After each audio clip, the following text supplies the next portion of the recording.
My name is Peggy Williams with the Nebraska Commission for the Deaf and Hard of Hearing, and I'm here today to speak with you about health care and mental health care.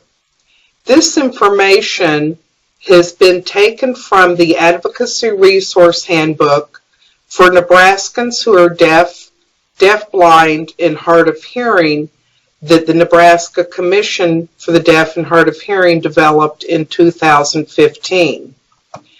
I'm going to start today in talking about the legal history, how it all began.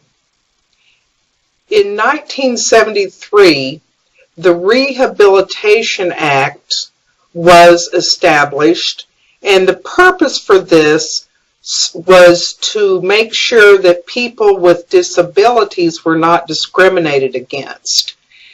This applied to any program that received federal funding. So this was the very beginning of all the discrimination acts and laws that were passed on a national level. 1975, O'Connor versus Donaldson. This was a landmark decision in mental health law. What happened with this was the U.S. Supreme Court ruled that a state cannot constitutionally confine a non-dangerous person who can live freely on their own, or even possibly with the assistance of a provider, for example, a guardian or a family member. In 1979, Addington versus Texas was a Supreme Court decision that set the standard for involuntary commitment for treatment. And what they had to do was to raise the burden of proof.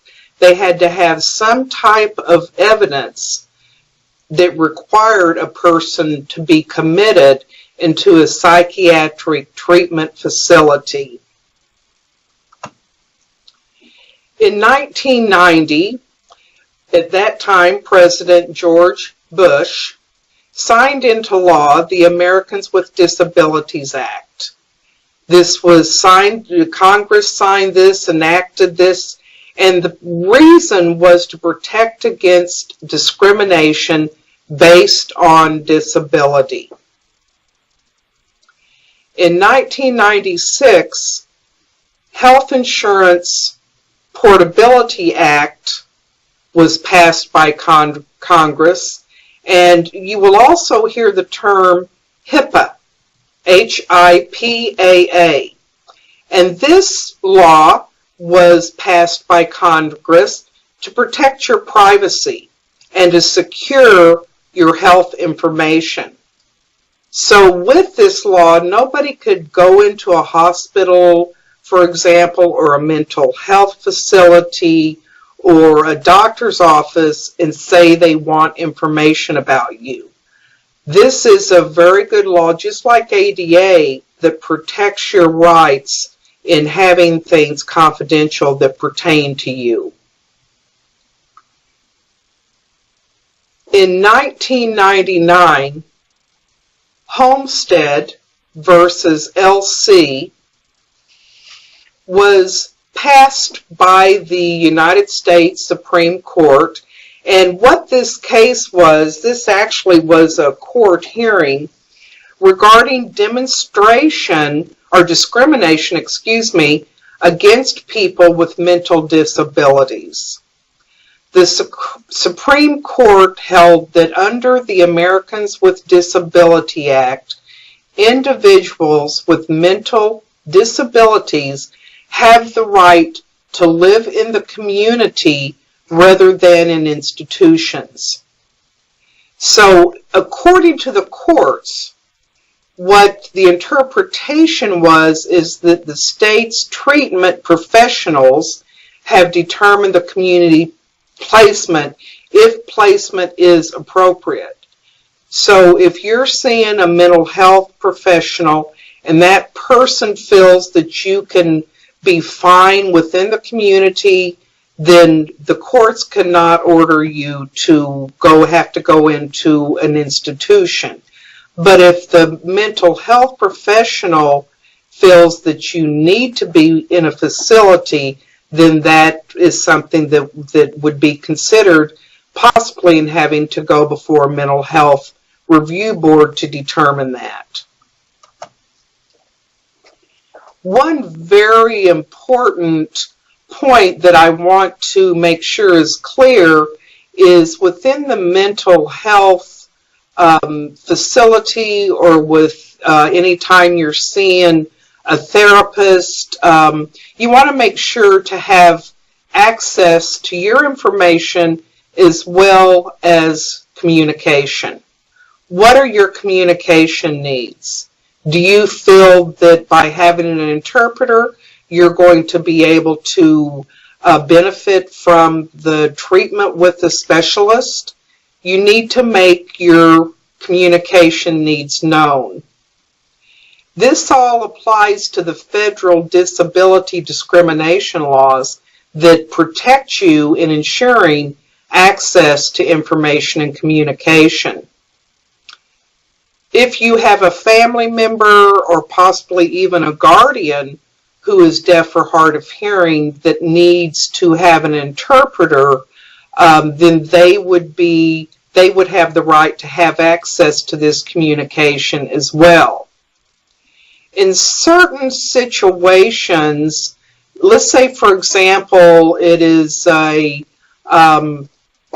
private therapist, he's in private practice or she's in private practice, they do not have the assets to pay for an interpreter, then they would have to prove that because of this difficulty or because of the expense in paying for the interpreter, that they therefore could not provide an interpreter. I want to talk about the use of using video remote interpreting in hospitals. Just to give you a little background on what VRI means. Video remote interpreting is a video conference. It uses technology to provide real-time sign language or oral interpreting communication. Within the use or within the regulations of the Americans with Disabilities Acts, the American with Disability Act, this is covered for entities that choose to use VRI or even an on-site interpreter. What is going to be most effective to you is the question that needs to be answered. Are you okay? Are you able to communicate effectively using the VRI? In mental health situations, because of many things that are going on with the patient during a mental health interview or an evaluation, I strongly recommend an on-site interpreter. That gives the deaf person someone that they're going to be able to connect to. So again, I highly recommend an on-site interpreter in the mental health setting, if it's in a hospital or even in a facility, for example, regional center. In some areas in the state of Nebraska, there are not interpreters available within their particular community. So the hospitals do use VRI in order to obtain that communication for the deaf person. VRI, because it involves technology, has specific performance standards that are required for using the VRI. Please make sure that you're able to understand the interpreter, that the picture is clear, you're able to see the interpreter's face, their arms, their hands. Everything that is needed when a deaf person communicates with an interpreter, that clarity also needs to be provided through VRI. Adequate training in making sure that the staff members at the hospital or at the mental health facility need to have training to make sure when a patient does show up for services that it can quickly be set up and they're able to provide access for communication to that person at the time the patient is needing the service. Let's talk a little bit about healthcare concerns, interpreters versus video remote interpreting. I spoke a little bit about this previously in this webinar about the importance of having an on-site interpreter if it is a mental health setting. You have the right to effective communication with whoever it is you might be seeing. Is it a doctor, a nurse, a therapist? Are you having a psychological evaluation? It's very important that if you are using VRI, that you're able to feel comfortable with that technology. If not, you have the right to request an on-site interpreter. Again, in the rural settings, there are a few issues because of the lack of having qualified interpreters in those particular areas. Your companion who might serve as a support for you, it could be a guardian, it could be a parent, they also have the right to accessible communication. Again, going back to HIPAA, when I spoke a little while ago about the importance of having your information secure and protected, maintaining confidentiality of your health information is critical.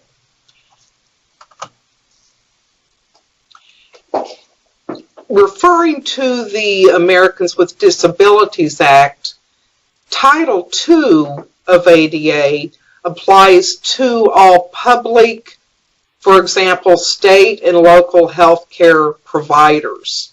So if you're going into a state facility like a regional center or your doctor's office or a hospital, then they would be they would be under the obligation of following ADA and provide you with accommodations, whatever that might be.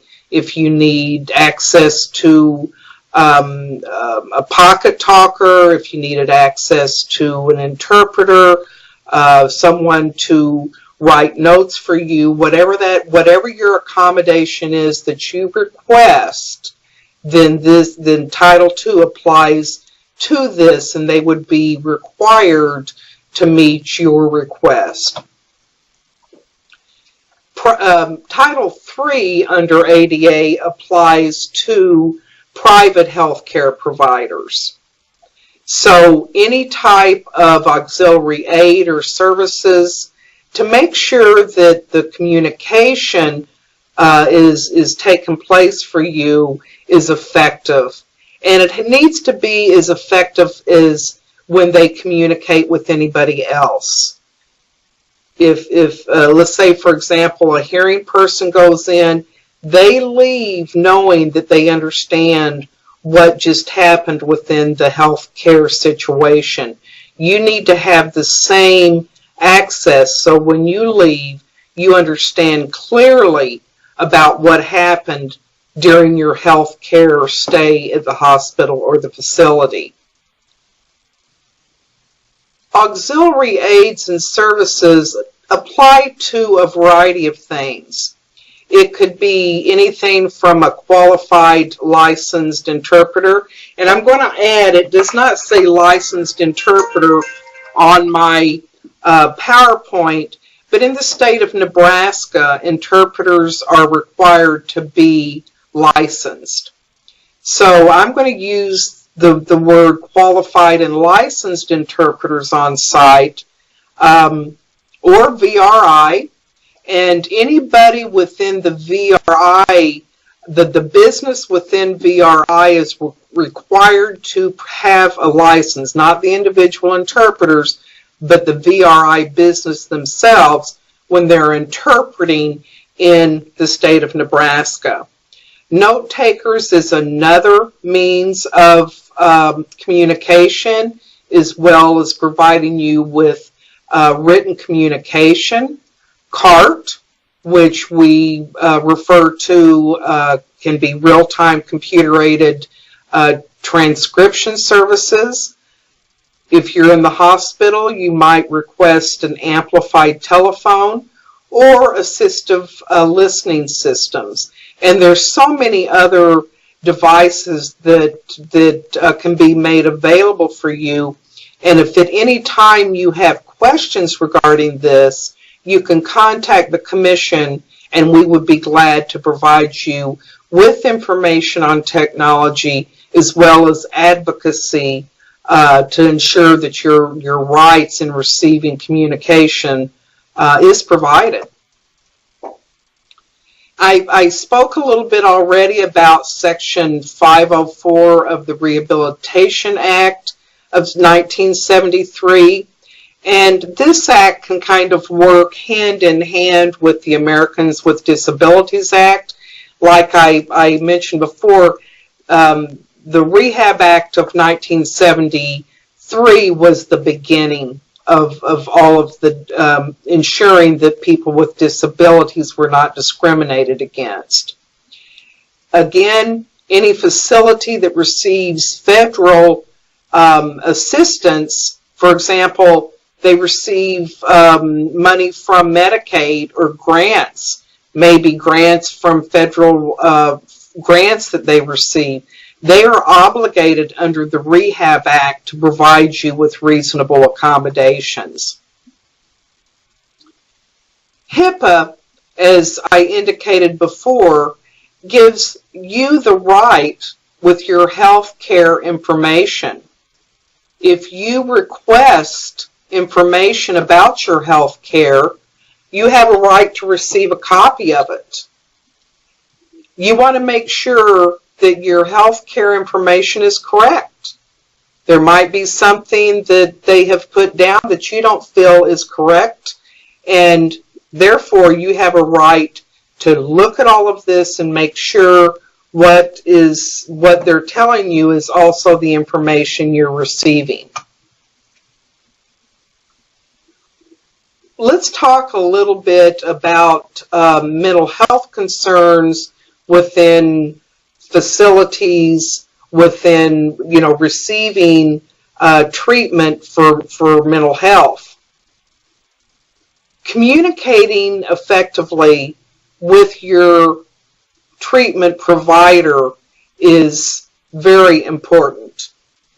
You have a right to accessible communication when you're meeting with your provider, whether that's whatever auxiliary aid you might choose to use. For example, if you need an interpreter or if you need an assistive listening device, those are all fall under auxiliary aids under federal laws. Also, I want you to understand what the involuntary commitment means. And we'll talk about this in just a minute. Filing a complaint against a behavioral health provider. You have a right, if there is some type of problem with your therapy with your therapist, you have a right to file a complaint with behavioral health within the state of Nebraska if there are issues pertaining to that provider. Anybody that provides services, treatment, provide therapy, any behavioral health service that is provided, they have state regulations to follow. consumers have rights. Consumers have rights to file complaints as well as grievances. And the link that I am showing on my PowerPoint, DHHS.NE.gov/BHREGs.ASPX is the link you would want to go to, where it specifically gives you more information on complaints and grievances and your consumer rights. In the state of Nebraska, there are a couple of programs based on qualifications that are similar to insurance companies. There's Magellan of Nebraska, the Department of Health and Human Services, the Division of Medicaid and Long-Term Care. You need to be able to be eligible for these services in order to qualify. But these specific programs authorize, based on your eligibility, payment for mental health services. The Mental Health Commitment Act was designed to provide treatment for people who are mentally ill and dangerous, and this also includes substance dependent. If there is a commitment issue that you are dealing with, the reason for that is because you are at risk of serious harm, either of yourself or of another person. There could also be a commitment needed because you are threatening to commit suicide. And the commitment is in place in order to keep you safe. Involuntary commitment is where you volunteer yourself to be committed in a facility. You might be taken into emergency protective custody by a law enforcement officer. It could either be a local police officer or a sheriff. And from that emergency protective from the police, there is a complaint at that time that goes to the county attorney in your area. And then the transfer from whatever facility that you might have to be going to. If you have a guardian, they can also voluntarily commit you to a facility based on a mental health professional evaluating you that determines that you need to be committed into a residential facility. Once there has been the complaint filed with the county attorney, then the county attorney will determine if you would need to go to the mental health board hearing. The sheriff at that time will serve you with a summons, a list of the hearing times that the mental health board is going to be hearing cases, and this has to happen within 7 days after you have been taken into protective custody. At that time, you will be given a list of phone numbers and mental health professionals. So I want you to understand the difference between a voluntary commitment and an involuntary commitment. The involuntary commitment is when another person gets involved with making decisions on whether or not you need to be institutionalized. At any time, if you have questions regarding mental health services, regarding therapists within the state of Nebraska that have a background in working with people who are deaf or hard of hearing or deafblind, please do not hesitate to contact me. I hope this information has been helpful for you, and thank you very much for watching. Have a good day.